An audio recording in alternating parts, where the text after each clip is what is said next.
Hi everybody, this is Stefan Molyneux. I hope you're doing well. So this week, I flew to Brussels in order to give a speech at the European Union Parliament. Now, first of all, I want to thank you for this opportunity. I believe that I did as proud. I know that the subject of high-tech censorship is very, very important and very, very close to my heart and mind, as it is, I think, to the entire community of civilized and rational thinkers.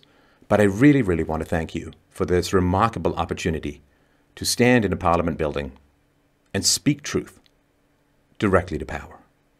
So thank you for your support, your liking, your subscribing, your sharing, your conflict, your dislike, your hatred, your opposition, your debate, your love, and your enmity, all of which have coalesced to give me these remarkable opportunities, which philosophers have very rarely had throughout human history, to speak truth directly to power. So I really, really want to thank you. I also do want to ask you, this is exhausting work, it's tiring work, it's difficult work. Lots of red-eye flights, lots of staggering around, trying to get my thoughts together on little sleep. So I really, really would appreciate it so much. I promise I will continue to do great work with the resources you provide me. I really, really do ask you enormously and deeply and humbly and gratefully to support what it is that I do. I believe I am doing a great job in the service of humanity, of philosophy, and of you, my dear listener and watcher of this show. So please, please, my friends, go to freedomainradio.com/donate. The link is right here attached to the video and the audio. freedomainradio.com/donate. I need your help. I will continue to do you proud.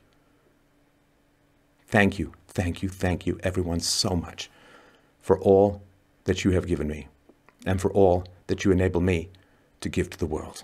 freedomainradio.com/donate.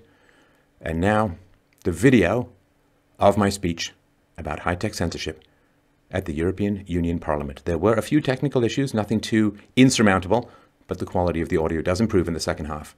Once again, thank you so much for this opportunity. I look forward to the next one. Thank you. Thank you very much. It's a great pleasure to be here. It's always nice when a philosopher can address a legislative body without actually being accused of, say, corrupting the young or not believing in the gods of the city. So I really, really appreciate that, at least yet.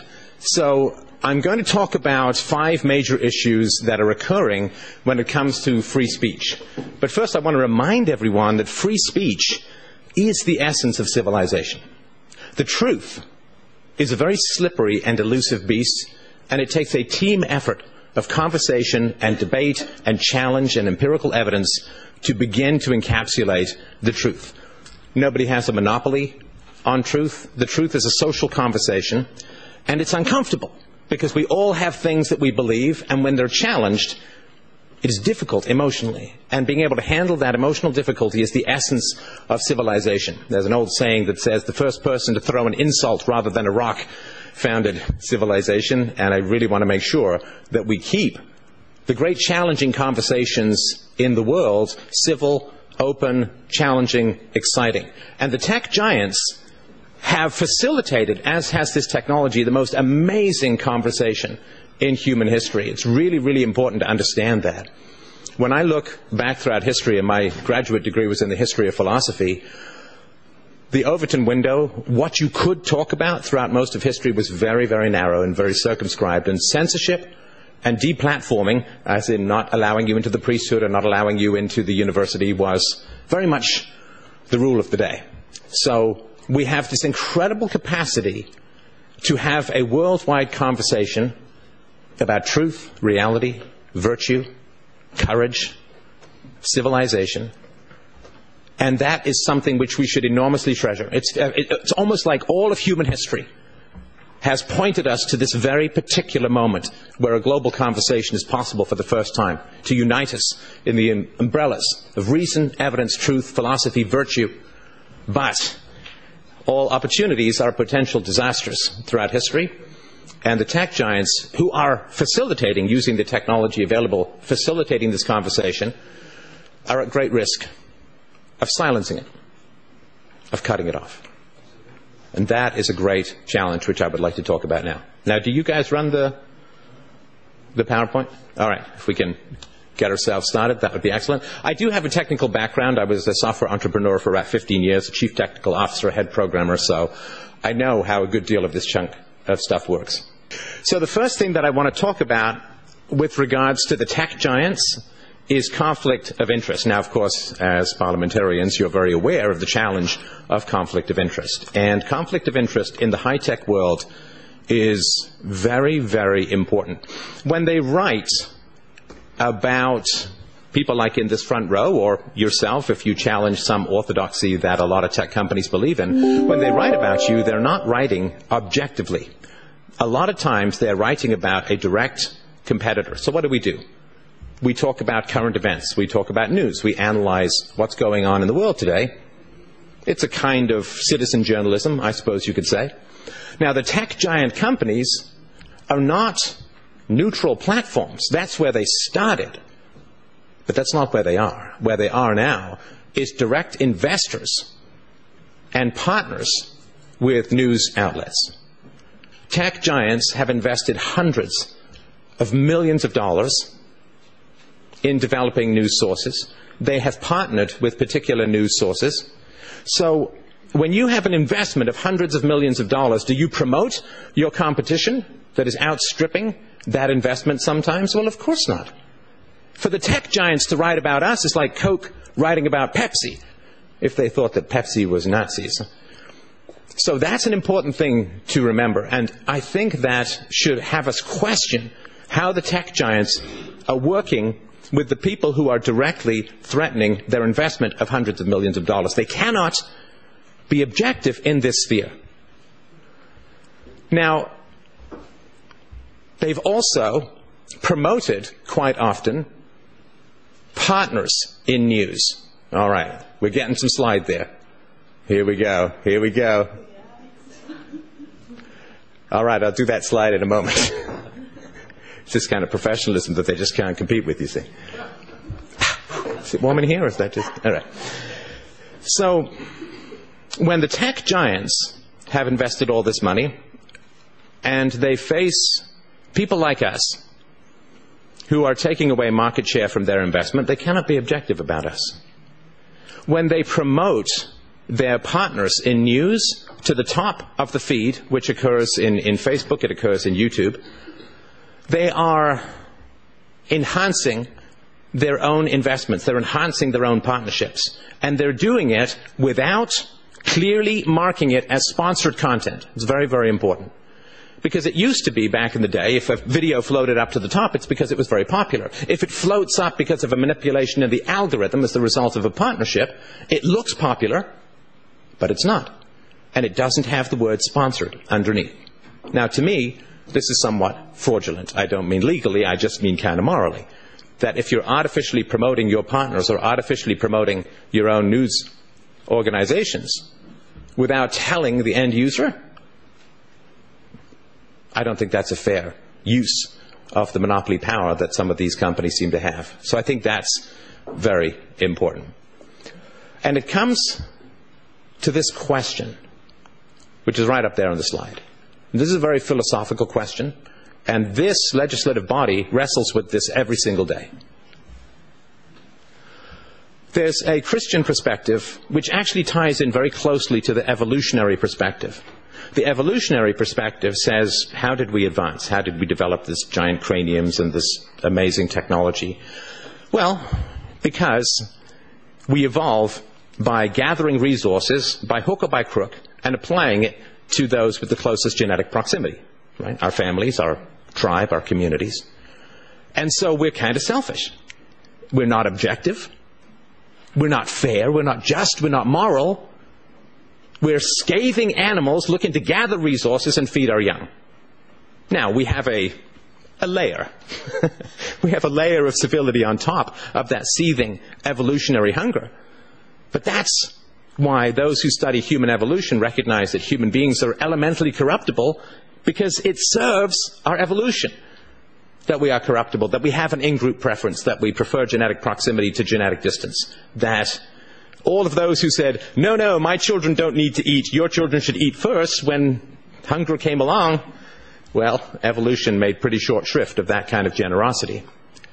So we have developed into altruistic people who can put aside personal or biological interests, but at the same time, there's that lizard brain of survival at all costs, which is one of the reasons we can't handle power. Now, Christians also say that we're in a fallen state. Christians say Satan is very, very tempting. You know, Satan is like fishnet stockings, swinging a purse, and very alluring. He's got pheromones. He uses axe. I don't exactly know how it works. I'm not a theologian, but it's something like that. And so Satan is going to tempt you with power. And he's going to say, I will give you the material goods of this world in return for your soul, in return for your integrity, for your morality. Well, we like the material things of this world because we need them to survive. That serves the Darwinian side that we have. So if you look at people who study evolution, you look at Christians, they say the concentration of power is very dangerous because people will use it for their own biological material ends, and people will use it to control others, which is why Christians and other religious people say, let's have a small state because human beings can't handle power. It's too much for us. It's not good for us. And the evolutionists believe this, the Christians believe this, but the socialists, the hard leftists, yes, you, they take a different approach, which they say human beings can be perfectible. If we change the environment, if we have the right language, if we have the right approach, if we punish the right people and reward the right people, we can achieve a paradise, we can achieve a utopia, which means everybody who doubts that stands between the leftist and the paradise that they wish to create on this earth.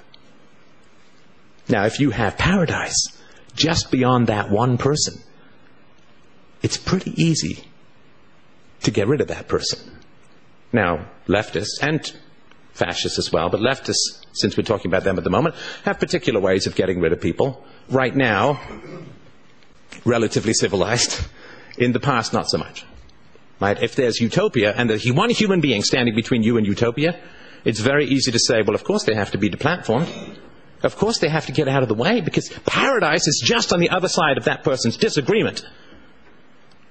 And if that's what you genuinely believe, it's very easy to unpeople human beings and to assume that you have the answer that everyone else is missing. And if these damn people would just get out of the way, you could make paradise on earth. And this idea that you can just use power for good, it corrupts other people, but I can handle it. I will do nothing but greatness with this power. It's very, very tempting. And we can see this playing out in social media giants, Google, Facebook, YouTube. They have a challenge, and I'm not going to say it's easy. They have a challenge to satisfy a world community of wildly divergent perspectives, to satisfy legislative requirements, to satisfy pressure groups who can sometimes be very dangerous. So I sympathize, but we do have to delineate the issue. If we can move on to the next slide, please. So this is a bit of a roll. If you can just scroll down to the end here. This is just in 2018. This is a list of the people who either temporarily or permanently were unpersoned, vanished. Some have re-emerged, others are gone in perpetuity. Of this list, there were over 800 alternative news accounts banned just before the US midterms by Facebook. And these are the ones that we know of. These are the people who have some public power, who can raise the red flag, who we see. There are lots of, in the First World War, they couldn't identify half the bodies. They're just unknown soldiers. There were lots of people who vanished, who didn't have the visibility to fight back, who didn't have the social support to fight back. And these are all people who challenge leftist narratives. And look, we all know the pendulum is way, way on the left at the moment. It needs to have a balance. And I believe, and having talked with these people last night, I know for sure that our goal is to prevent the swing from going too far. We wish to arrest it in the middle. We are moderates. We wish to keep it a conversation. We wish to keep it civil. Let reason and evidence win the day, not passion and hatred. We have swung very far to the left. There are 40,000 outright Marxists in American universities. And yet everybody's worried about Nazis. I mean, it's mad. And we are trying to arrest, there's going to be blowback. It always happens in history. You swing from one side to the other. We're trying to arrest that swing in the middle to keep the conversation civil. If we are deplatformed, the pendulum is going to swing way far to the other side, and we've seen that before in history. We really don't want to see that again, so let's not deplatform people. All right, if we can move to the next slide, please. So, talked a little bit about the conflict of interest. We can just take this down to the bottom, please. So basically, they are developing their own news sources. They are partnering with existing news sources. They are changing their algorithm to favor establishment news sources. Now, for most people, you say, well, there's some guy in the basement. Well, that's not credible. But then there's CNN. Right? There's all of the establishment news sources. There's the New York Times, the Washington Post. You can go on down through the list. Should be no contest, right? The guy in the basement, what does he know? They've got a whole team of reporters and fact-checkers and lawyers and all this kind of stuff. But, to be frank, the mainstream media has not been doing a very good job of predicting things. It's more wish fulfillment. I mean, everybody knows what their estimates were for who was going to win the election a couple of years ago. Was it 97% was going to be Hillary Clinton, and they were completely wrong? Because they wanted that. It wasn't true. It was wish fulfillment. It's not reporting. It's fantasizing. Mark Zuckerberg stated that his goal is to promote high-quality news that, quote, helps build a sense of common ground. You cannot have both. Because truth is elusive, and it requires conflict to find it. The truth is usually, Hegelian style, somewhere between two extremes. So if you want to build common ground, it means you're silencing people who disagree with a particular perspective. I don't want that to happen. I don't want leftists to be deplatformed. I don't want communists to be deplatformed. I don't want anyone to be deplatformed, because the truth is going to be somewhere in the challenging thrust and parry of intellectual debate. If you want a sense of common ground, whatever that means, you are outright declaring your goal to censor who you disagree with. And he gave an example of good, trustworthy journalism. The New York Times, the old grey lady. Now, for a lot of people, again, that's legit. That's solid stuff. They got some Pulitzers for covering up the crimes of Stalin. But the New York Times, you know what the guy in the basement with the webcam has never done? He's never started a war. And the New York Times report leading up to the Iraq War was instrumental in getting the U.S. to get involved in one of its most costly and destructive wars. That's trustworthy journalism. New York Times, big fans of Hugo Chavez, where now middle-class women are having to sell themselves into prostitution for food. They have to sell their children. Any retractions? Any apologies? No. Just move on. Like some cold-hearted person hits a bump in the road and just keeps driving, doesn't circle around, doesn't reflect. The New York Times endorsed Hillary Clinton. Hillary Clinton was instrumental in the overthrow of Gaddafi in Libya, destroying a totalitarian but functional society and replacing it with a warlord-driven chaos with open-air slave markets and a massive migrant crisis that's threatening the entire future of Western civilization. But that's good, trustworthy journalism. And that these people who were involved in the deaths of hundreds of thousands of people and the destruction of entire countries, perhaps even of civilizations, that they dare to speak of fake news. What is the body count of the alternative media? What is the body count of the mainstream media? It's repulsive. Next slide. Bias. Yeah, so Facebook announced it was going to partner with publications to create exclusive news content ahead of the 2018 U.S. midterm elections. It's going to directly fund news programming from CNN's Anderson Cooper and Mike.com. I think fairly safe to say pretty lefty. Because you see, they're very concerned about fake news. Fake news, conspiracy theories. Yes, there are some very ridiculous conspiracy theories. One of my most popular videos, incomprehensibly enough to me, is an hour-long debate with a guy who believed in the flat earth. Yeah, they're out there. But they're still not getting 500,000 people killed in Iraq by believing in the flat earth. You know, they may get lost if they try and sail across the Atlantic, but they're still not bringing down Western civilization. But you want to talk about a conspiracy theory? Let's talk about the Russia collusion conspiracy theory. How much harm has that done to people's belief in American jurisprudence? Google's CEO, Sundar Pichai, told Congress his company could only find $4,700 in ad spending from Russia-linked accounts in 2016. That's it. Anybody remember how much Hillary Clinton spent on her campaign? Anyone? What was it, $1.5 billion? It was mental. According to the National Review, private interests that closed deals with Vladimir Putin and his agents, thanks to then Secretary of State Hillary Clinton's public favors, gave the Clinton Foundation between $152 million and $173 million. Almost 37,000 times the amount of money that Google admitted Russian-linked accounts spent on ads. 37,000 times the money. And they dare to talk about the alternative media and their crazy conspiracy theories. So they're partnering with news organizations. What's their bias? It's very clear. I'll put the sources to all of this when it gets published.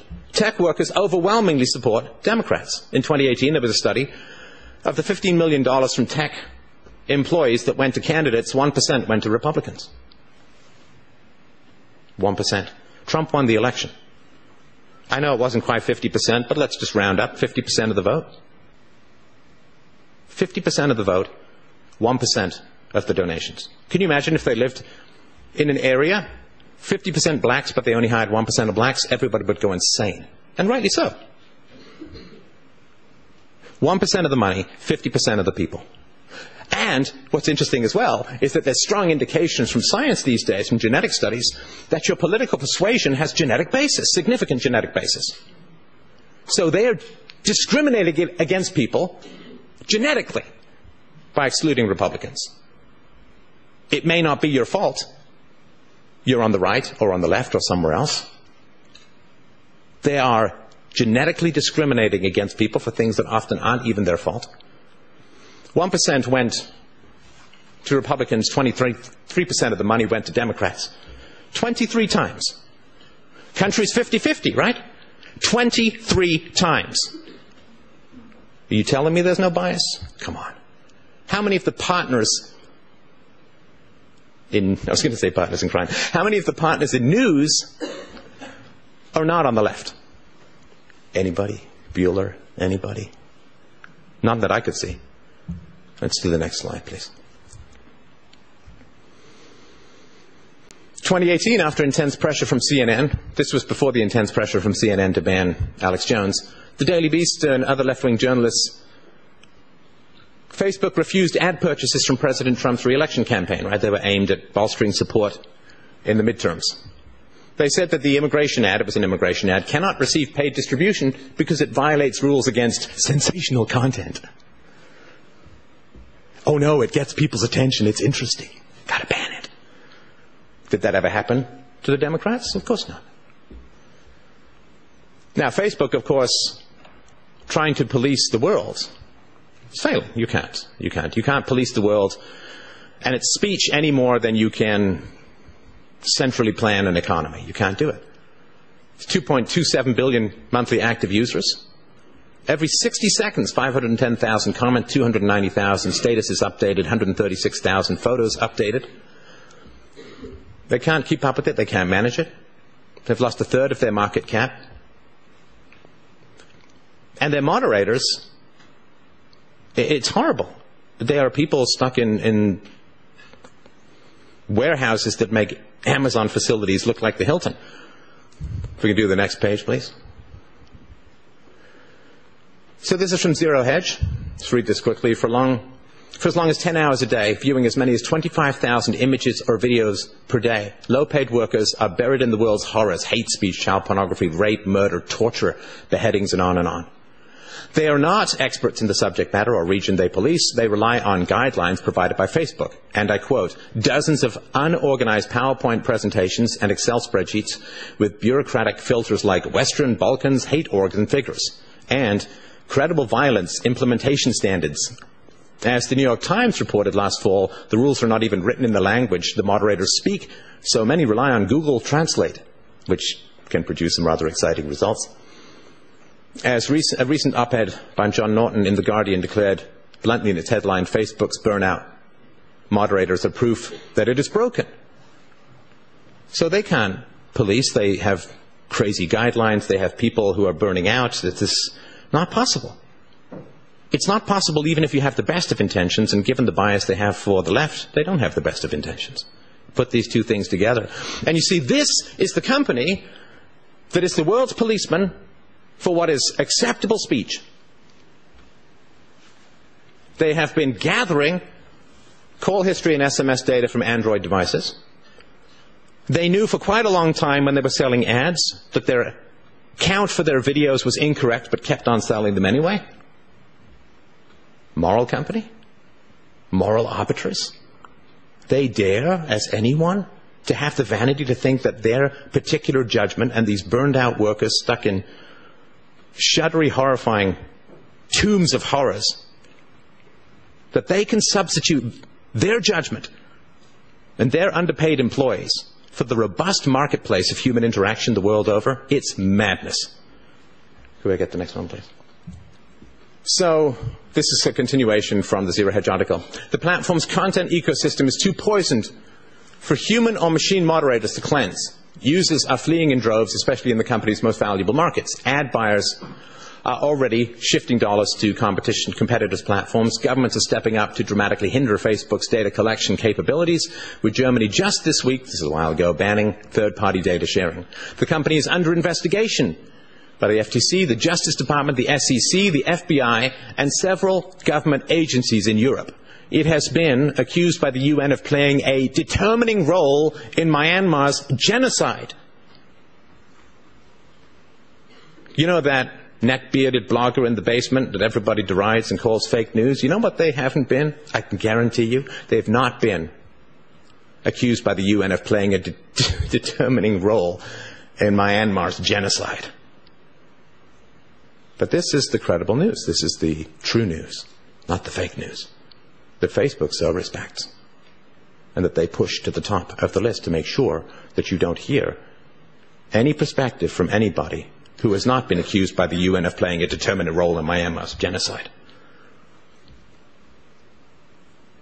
An executive exodus is underway at the company. I'm not a big fan of criticizing other people's writing because I like the idea, but I like how they go from, well, genocide to, yeah, well, some executives are unhappy. You know, like this is somehow some sort of moral equivalent. Sooner or later, Facebook's board will see no option but to remove Sheryl Sandberg and Mark Zuckerberg. That may or may not happen, of course. Global's social market share dropped from 75.5% in December 2017 to 66.3% December 2018. Biggest drop was in the US from 76 to 52%. Why? Because they're not perceived as an honest company. Because they're openly stating that they're changing things to benefit the left. You've seen the videos of the people crying because Trump got in, who were executives in these tech companies.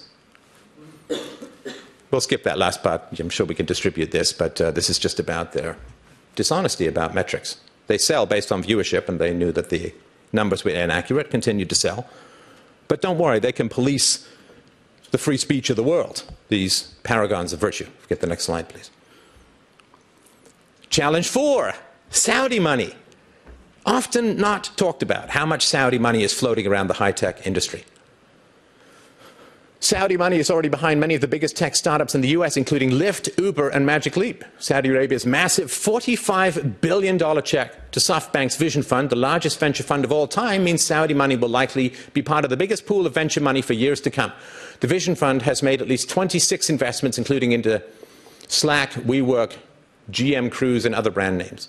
Over the last 5 years, there's estimates that Saudi investors have directly participated in investment rounds totaling at least $6.2 billion. Saudi Arabia's money is in multiple funds with global ambitions. One of the biggest is the Saudi Public Investment Fund, which said it plans to grow from around $100 billion today to $2 trillion by 2030. Now, why does this matter? Muslims in the West overwhelmingly vote to the left. 90%, 92%, 95% or higher. Saudi money, is it going to have any influence on the perception of criticisms of Islam or other things that may be occurring in social media? Come on. We used to have these sayings, when I was a kid. They were always so interesting and illuminating. I think they've kind of fallen by the wayside. I don't think people read Aesop's fables as much anymore, but he who pays the piper calls the tune.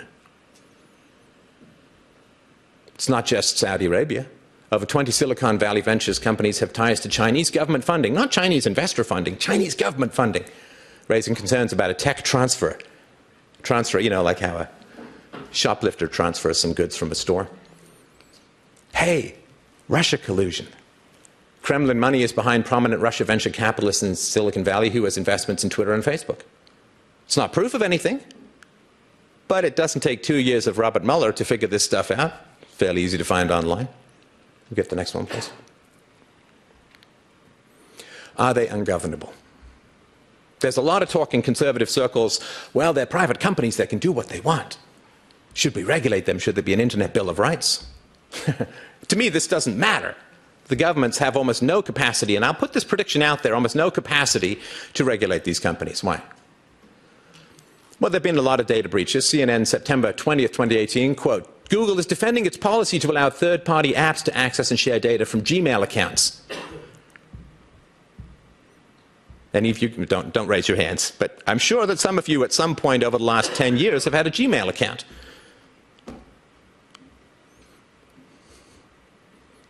Well, you get to share it with third-party apps. 2017, Google says they stopped scanning Gmail account emails for advertising purposes. You're just going through your emails. Now, they're looking for keywords. I get all of that. But you can build a pretty good profile of people. Susan Molinari, no relation. I was close to my spelling.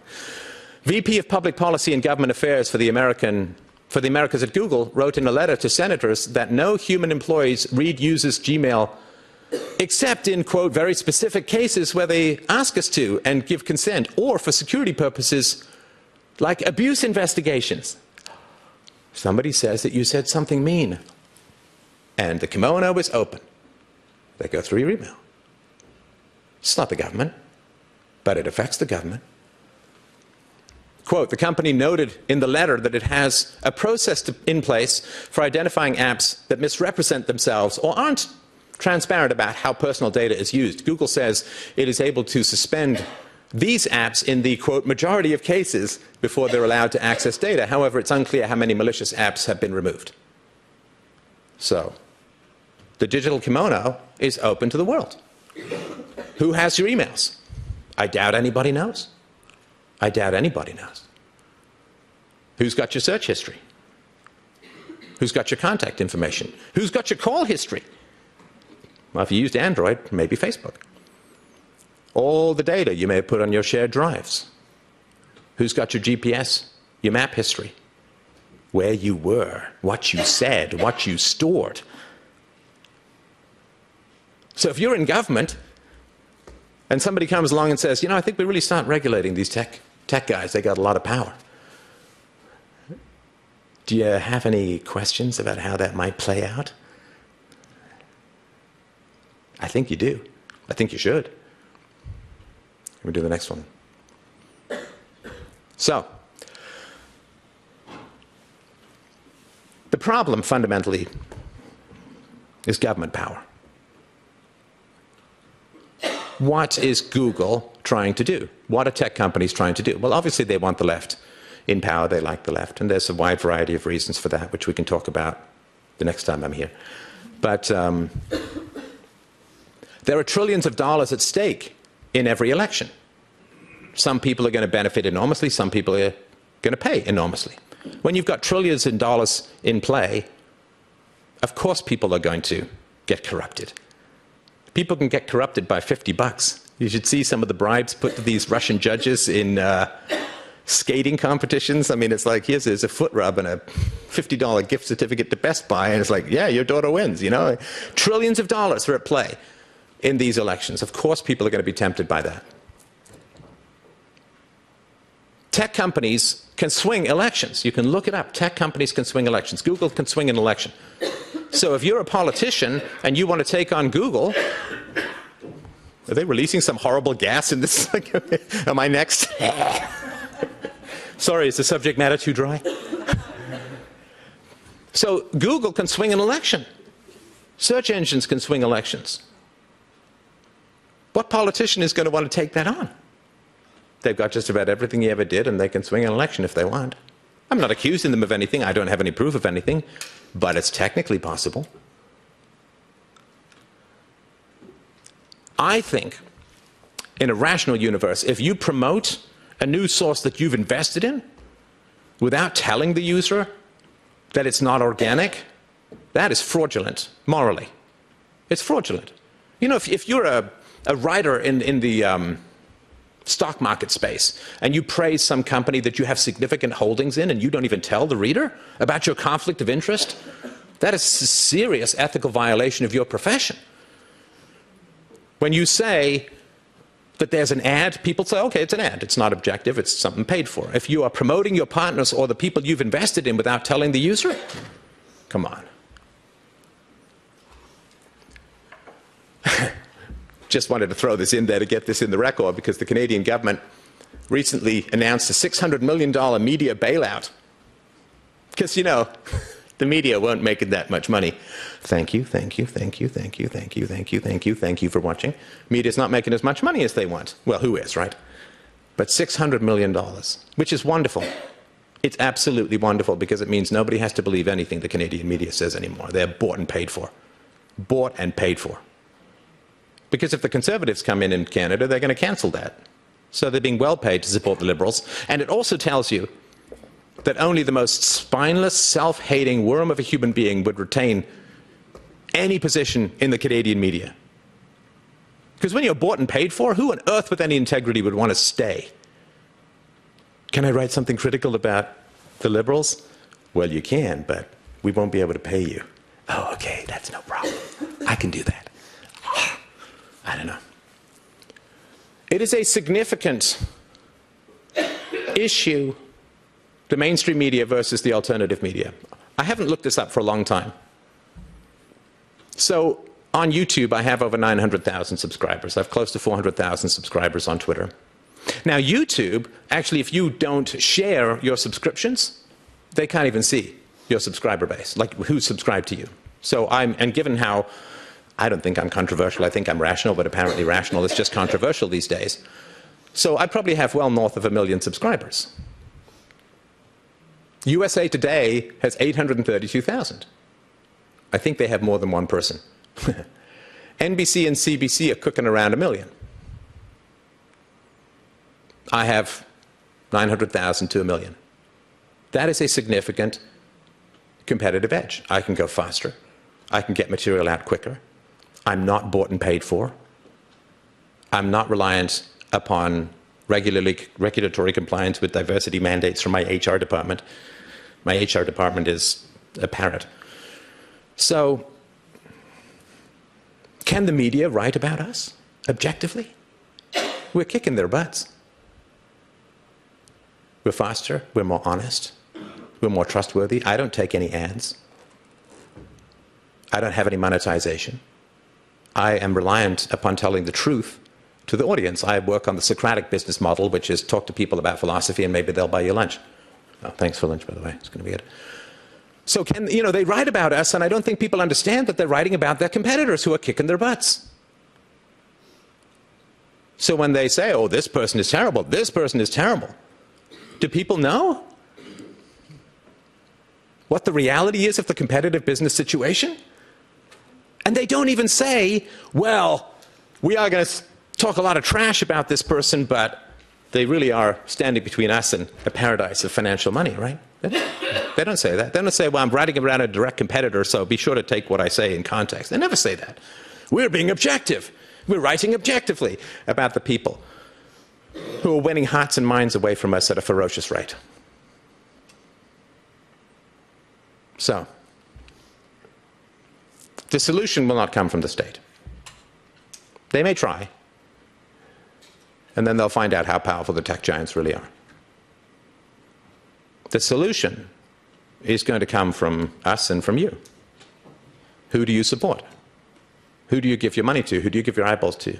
Who do you give your shares to? Who do you give your clicks to? Hardship makes us stronger. The fact that we're facing a countercurrent of abuse, of deplatforming, means that we have to be stronger and smarter and better. Without loving it, I welcome the conflict as the chance to improve, to be better. Now, the MSM, the mainstream media, running to the government, CNN, not doing well, who do they run to? They run to the teacher. They run to the social media companies. They demand people be deplatformed.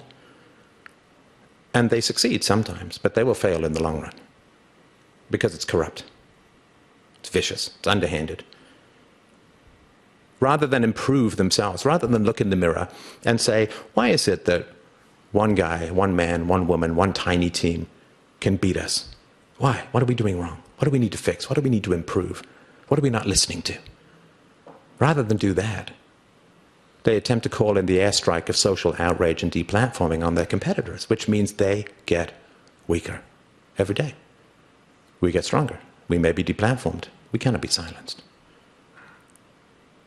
Now, of course, as they get weaker, they get more dangerous. It's a very common phenomenon in life. You have almost nothing more to fear than a weak person.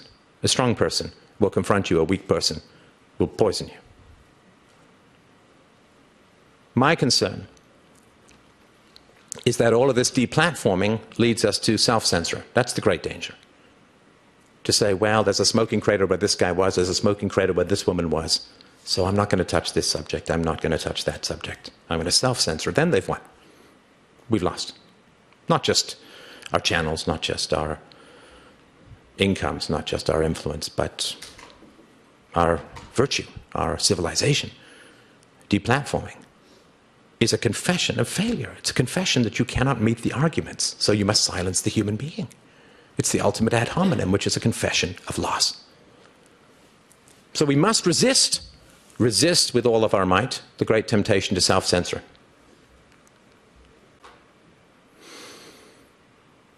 There's no guarantee that we will succeed. I'm a deep believer in free will. There are larger historical forces, but it comes down, the future comes down to the will of the individuals. Whoever wants the future more will get the future.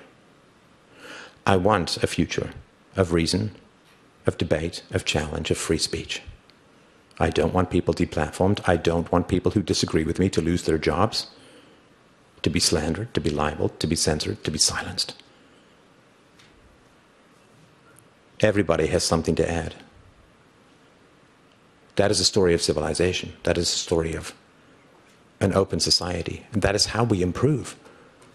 We're not done, you know. We're not finished as human beings. We have not reached our perfection, and we never will.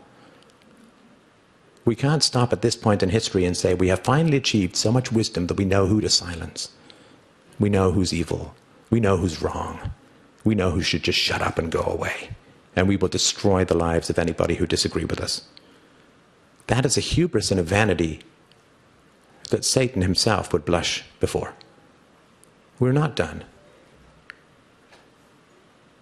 Of course people are going to be offended by progress. Do you think slave owners weren't upset when slavery ended?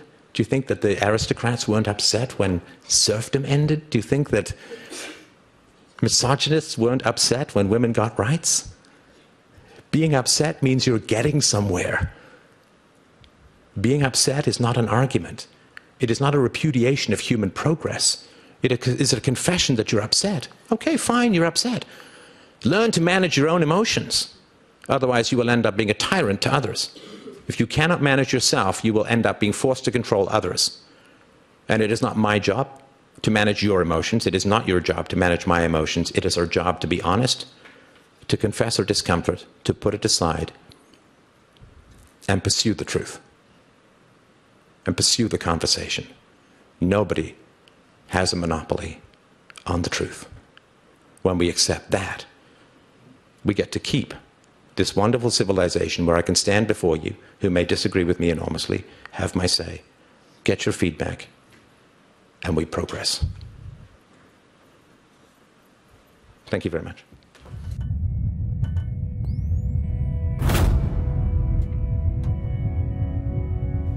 Well, thank you so much for enjoying this latest Free Domain show on philosophy. And I'm going to be frank and ask you for your help, your support, your encouragement, and your resources. Please like, subscribe, and share, and all of that good stuff to get philosophy out into the world. And also, equally importantly, go to freedomain.com/donate to help out the show, to give me the resources that I need to bring more and better philosophy to an increasingly desperate world. So thank you so much for your support, my friends. freedomain.com/donate.